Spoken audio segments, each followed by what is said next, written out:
Dear learners on the platform of MOOCs, I am Professor Nafis Ahmed Ansari from Department of Political Science of Aligarh Muslim University, Aligarh.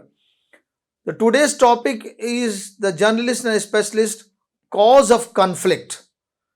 This we have seen in the first chapters, in the first lecture of the journalist versus specialist about the people who are to be categorized as a journalist and the people who is to be recognized as a specialist. The nature of the state and government issues have evolved much in major reason why the bureaucracies in the 20th century differs from those in the 18th and 19th centuries.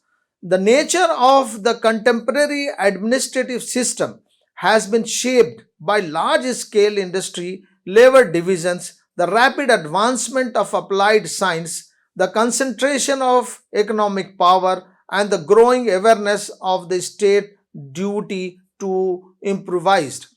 Conflict has arisen between line and staff, particularly technical staff agencies, as a result of the events above. Staff is traditionally thought of an executive's help. The formal command relationship in the hierarchy are to be maintained throughout this process. This seemingly straightforward idea who has been complicated by organizations expanding specializations and mounting strain on the top executive. Second, it appears unrealistic how tightly staff and line are divided. Nowadays, it's thought that authority has more to do with influence than with command. Today, the staff, like the specialist, commands, controls, and has an authority over the line authorities in like the generalist. Employee organization such as planning over the line agencies, factors such as personnel, finance, and budget organizations and procedures, etc., have coercive powers.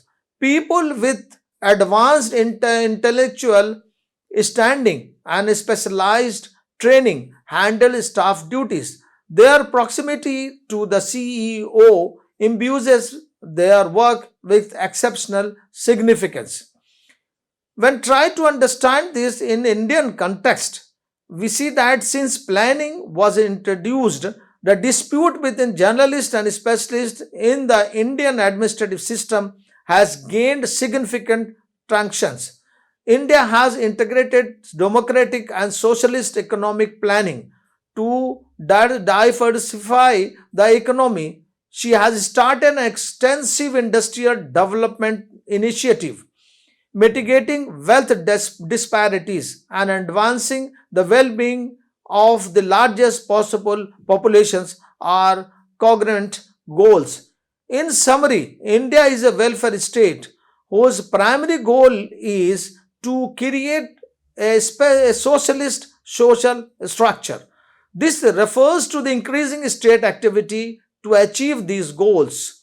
The experts in staff agencies are dissatisfied with their advisory roles due to the state's expanding functions and evolving visions of state.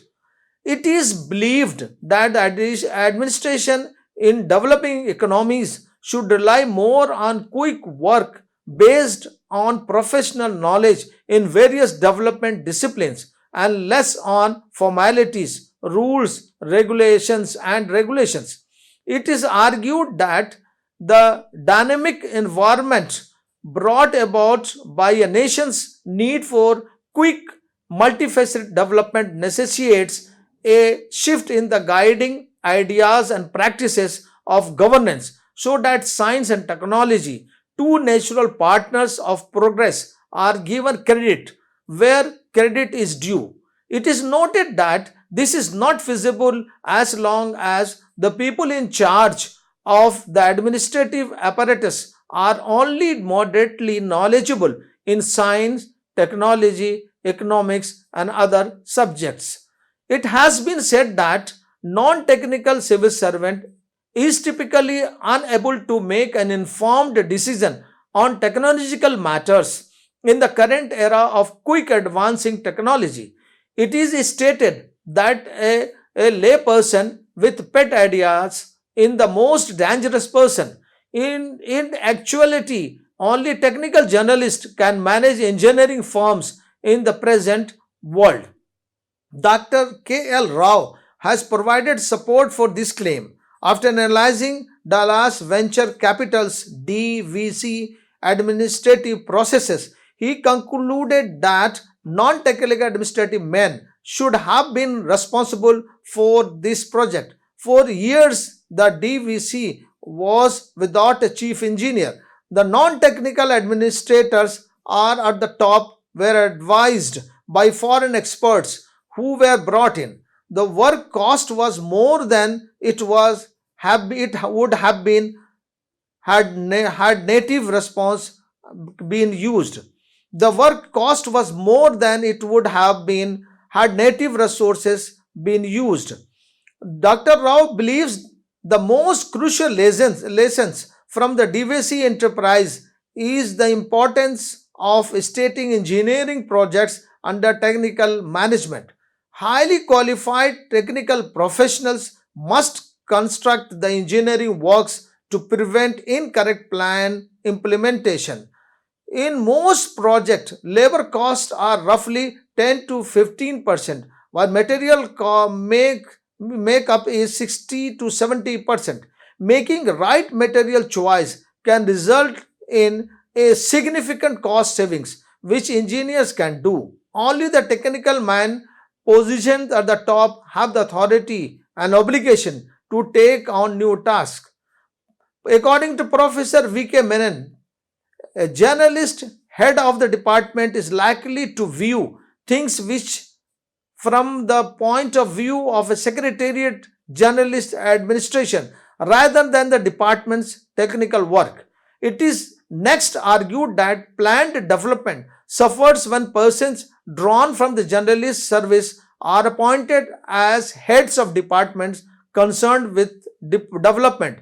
A journalist as head of department is undesirable in a welfare state. Under this system, non-expert head of the department advises a non-expert ministers, typically helped by non-expert secretary. As a result, there is a strong non-expert top. Many technical individuals believe there is no hope. Senior engineers must spend significant time teaching civil servants the nuisance of the department's job, writing minutes on straightforward technical issues where they could have easily issued final orders if they had the authority.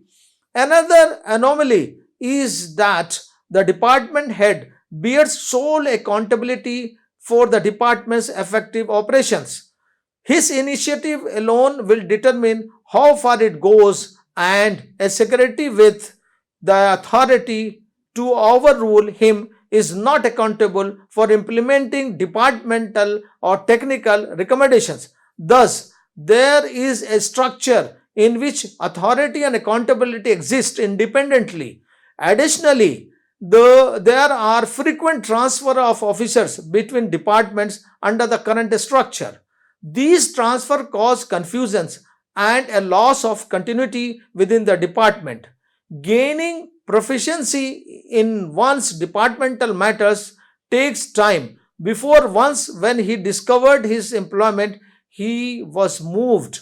Experts such as physicians, engineers, physicists, economists, and so on should be at the top line of authority in a developing economy, not tugged away with a staff cell connected to the journalist line authority. It is stated that the government would become less bureaucratic, more program oriented and dedicated as a byproduct of implementing this approach, making it better equipped to foster a culture of respect for science and knowledge in the community. An alternative perspective posits that distinct administrative labor categories should be differentiated and specialized. H.K. Paranjapi contends that it is imperative to divide generalist administrative cadres into increasingly specialized ones due to the altered nature of a significant fraction of government operations.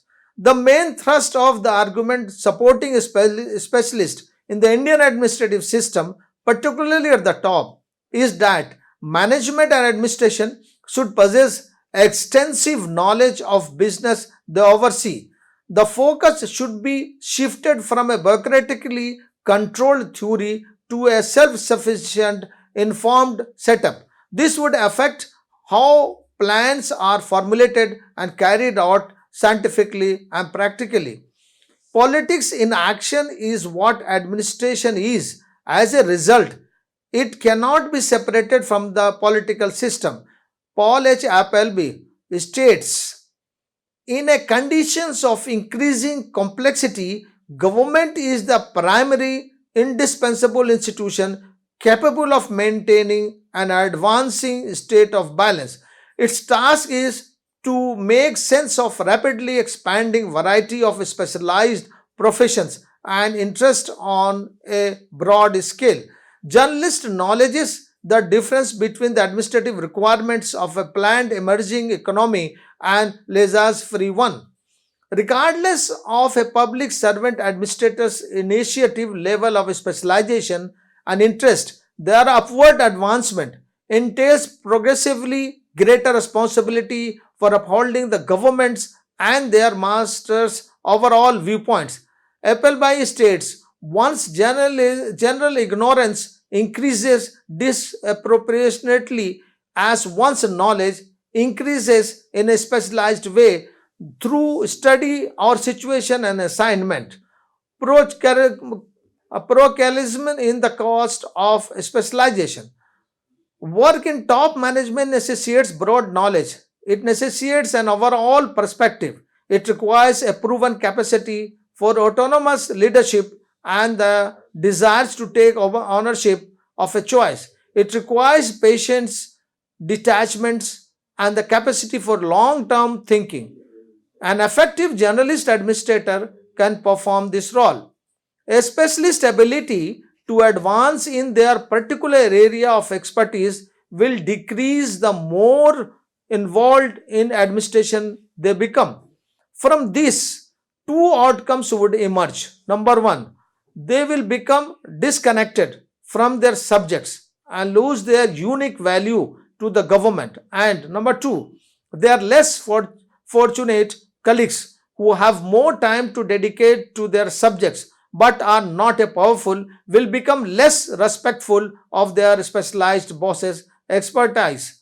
Although having a government run by experts may be a luxury in highly developed nations, it may even be risky to put specialists at the level of the secretaries in developing democracies like ours, where it is crucial to communicate the thoughts and the feelings of a sizable portion of the populace who lacks the literacy. Today, with the state's entire nature undergoing fundamental and revolutionary transformations, have a general mind is more vital.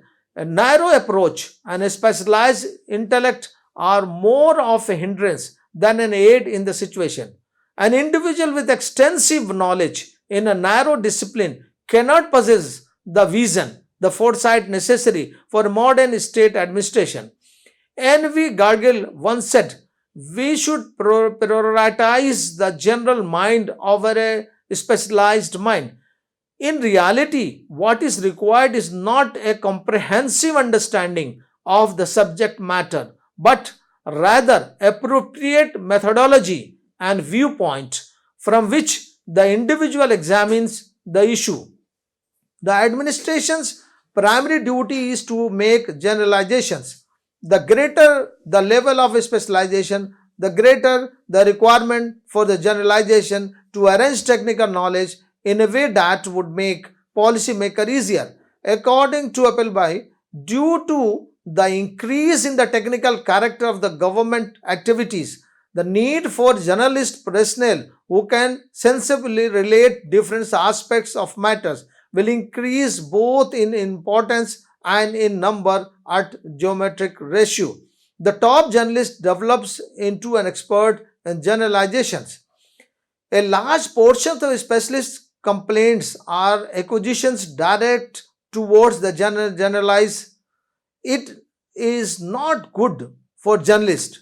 Treat experts with conceit or lack of respect. Perhaps this is the fault of some civil professionals. This is partially the result of the hangover from the past. However, replacing the journalist with the specialist is not always the solution. Perhaps better solution could come from a cooperative working system with the option to speak with the minister directly in case of a dispute. Majority of the professionals typically communicate their ideas under obscure technology. It causes communication problems between the highly specialized specialist secretaries and eminently non-professional ministers in administration. This issue is accelerated in interdepartmental communications and ministry secretariat interactions. In this regard, Apple by extremely example of the Manhattan Project, in which an English professor was hired as an interpreter between the various experts. In pertinent, it takes much skill to communicate in a sophisticated and diplomatic manner to get the department's point of view acknowledged. Given his expertise, it is unlikely that the specialist will be able to perform that to the required level in this game, in the sense that it ignorant of all other subjects. No journalist is true journalist. Indeed, an advantage of being a journalist is that when one rises through the ranks, one bring an intellectual understanding of a wide range of knowledge and the ability to communicate it in a way that makes sense overall. Specialists are no longer always available if they are not at the top in many situations. As required, they are located at the ever level from the top to tap. In India, there is evidence of a growing diversification in the public service composition due to the changing nature of government's operations and demonstrated by the employment of an increasing number of specialists, technicians, and experts. One third of all employees in 1957 were specialists, according to the Second Central Pay Commission report 1960. It is stated that journalists are prisoners of norms, guidelines, and historical precedents, and that red tape, cautions, and continuity are overemphasized. Arguments are there in the favor of journalists. It is said that the most important of these considerations is the conviction of the exceptional caliber of the IAS recruits and their varied experience by being posted to the various roles, given them the skills necessary to execute management related tasks. The journalist believe that while professional can only assess a program or project's technical soundness alone is insufficient. It is stated that in addition to being technically sound, a project must also have assessed from the several other angles, including its potential financial and legal ramifications, administrative viability, political justifiability, and public, financial, and parliamentary acceptance. From UPSC, the chairman RCS Sarkar writes, the civil servant must understand the interplay of the political, economic, and social factors and should have the ability to bring together experts from the different fields and reconcile conflicting interests and evolve a policy which will serve to the common goods, even if necessary, by sacrificing technical excellence. The final policy may differ from one that was first envisioned. The journalist contended that because the administrator has grown so complex over time, if now requires high level of administrative competence, include man management, and it has evolved into a method that can be learned via experience more than instructions. Journalists are also very significant in the field of problem solving. Given the most significant techno-professional activity in government organizations is now interdisciplinary. A journalist administrator is required as an arbitrator to provide a logical, practical, and advantageous alternative opinion. R.G.S. Brown observes, ex-journalist of the British administrative class, that a more demanding role of general administrator is a mediator. The journalist contended that technical expertise efficacy is contingent upon its depth of specialization in a single field rather than his broad perspective. His perspective is often constructive and rigorous. It lacks a broader perspective since he has no overblown idea of his subject and exclusively passionate about it. According to Robert Darwin, an expert's capacity to decide on policy is contained. Thorstein Veblen, who observed that an expert experiences trained incapability in this regard. It is also asserted that an expert's education and training may not adequately equip him for complex jobs such as financial management, arbitrator, facilitator, mediator, or coordinator. Argument in the favor of a specialist.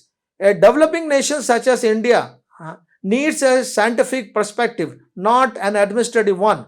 Experts' views, IS journalists are rule followers devoid of the scientific temper required for a planned development, and they also asserts that they follow the journalist's decision even when they are better informed than they are. As a result, they demand that they be at the top and not on the long tap. To address contemporary administrators' intricate and sophisticated issues, which have grown increasingly technical, specialized, and contributions are needed. Additionally, many administrative specialists require knowledge, proficiency, and experience in the scientific world. Development and planning dictate that professionals should make policy. Future advancement in science and technology, social and behavioral sciences, decision making, human interactions in administration, etc., will define administration. Intervention in such of these areas need to be done professionally. When a public workers receive a new kind of task, they must be competent, which is a skill that takes time to develop academically and through specialized training. Even administration area, including social, industrial, agriculture, or social, has specific academic and technical qualification. Therefore, acquiring such expertise or professionalism requires providing formal education followed by extensive training relevant to a particular field of administration for a significant amount of time. With emphasis on this, the ARC noted that Administrative Reform Commission, the purposeful development of professionalism is necessary in the modern era. There is a claim that the journalist can't adequately support the minister. Former Union Finance Minister Subramaniam notes that because civil workers lacked knowledge of the topic, they could not provide the ministers with adequate assistance when making decisions. Critically observing, Bhavani Sen Gupta notes the Planning Commission has a battalion of experts with highly qualified degree. In reality, they have to risk the wrath of their superiors by acquiescing to the actions of higher ranking bureaucrats rather than offering their professional advice. In an attempt to integrate a specialized into a bureaucracy by providing them with a greater pay and benefits, LK Jha launched an effort in the area in the 1980s. On a way to approach this issue is to try out integrated hierarchy instead of current separate and parallel hierarchies. The journalist is distinct hierarchies set policy, and a specialist job is to carry it out. In contrast, every class is a parallel hierarchy, has a parallel sub-hierarchy, and regular liaisons coordinate work between the two. The separation of journalists and specialists into a distinct hierarchies with journalist administrator handling all the policy and financial matters have several drawbacks, including a slowdown in decision making and management, inefficiency, and restrictions on the specialized ability to carry out the entire range of duties customarily associated with their profession.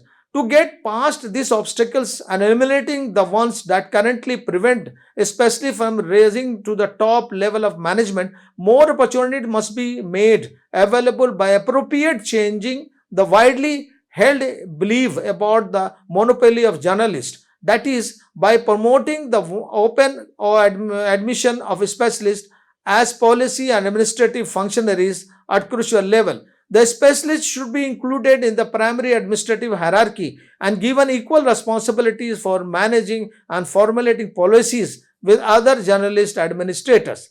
This rank, executive power, and duty should be the same, as this will make their confidence and morale high. Technical specialists can be included in the central pipelines. By such an integrations plan, preventing the division of technical advice and policy structures into airtight compartments. It is not feasible nor desirable to completely separate the executive branch's functions from policy making, because executive experience frequently informs policy decisions. An integrated hierarchy must be achieved by creating a single civil services with the journalist and specialist, uniform pay, and other service conditions. Recently, our nation has implemented policies to promote export to the higher experts to the higher administrative post at the center and the states. A nuclear scientist has been served as a director of the Department of Atomic Energy, Department of Space and Electronic, and Department of Science and Technology have scientists as secretaries and technical individuals in the ranks. Scientists also predominated in scientific research departments and organizations. A further attempts has been made to give experts their rightful place in administration and policy making by giving them the ex officio status of a joint additional secretary to the government. For instance, chiefs of the operating departments who served on the railway board are ex officio secretaries in the Ministry of Railways. There is a demand for the professional growth of administration to be more purposeful rather than a single specialized range of backgrounds and disciplines create the foundation of such professionalism.